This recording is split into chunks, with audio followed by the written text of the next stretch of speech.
Are cities like New York stuck with radical far-left mayors like Bill de Blasio for the foreseeable future? Well, if things don't change dramatically, I fear they are.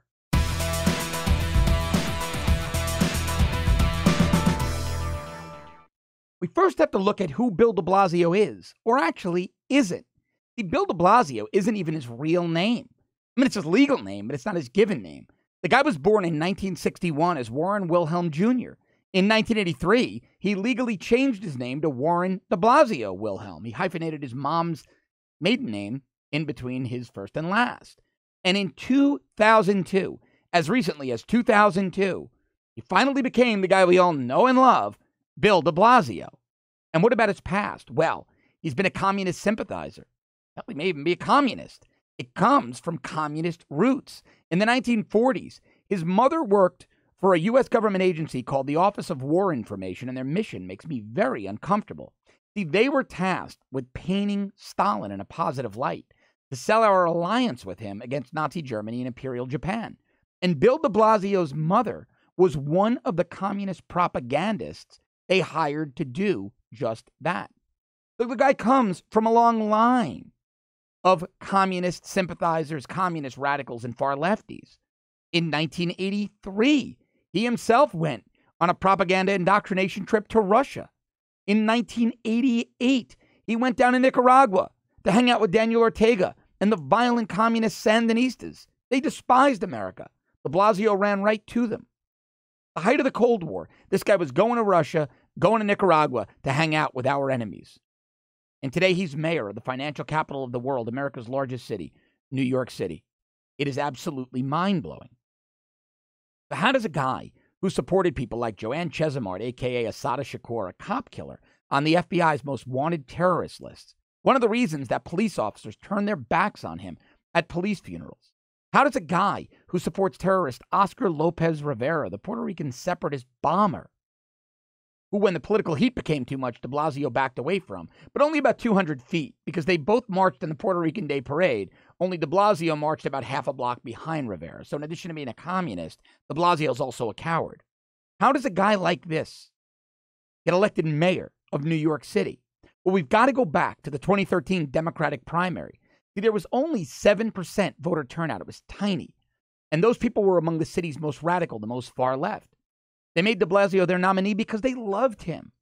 He sounds like them. He empathizes with them. He's one of them. They knew him. They trusted him to further their far left agenda.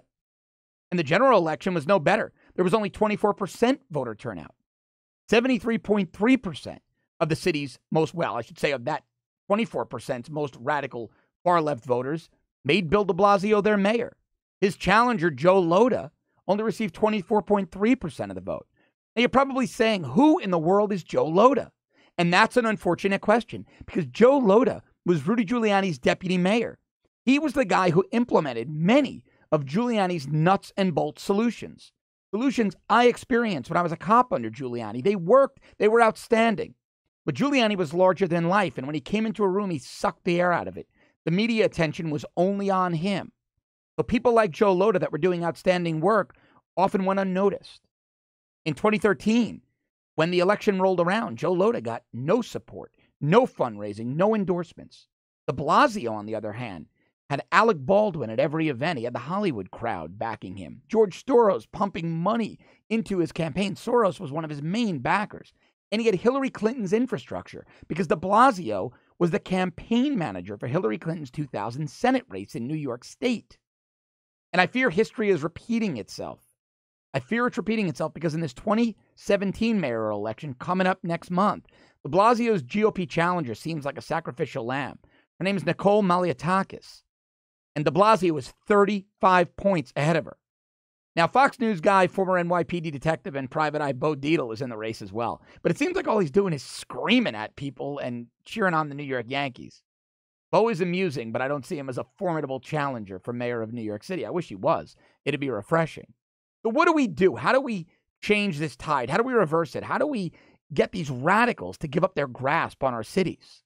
Well, it's going to take two things. The first one would be a tougher Republican Party. And I have no faith in this Republican establishment. They are weak. They are gutless. They sicken me. But the second are Donald Trump-like candidates. well-known, wealthy, high name recognition. But that's a really big ask because we saw what the press did to the Trump family during the presidential race. We saw what they did to Donald Trump himself and his reputation.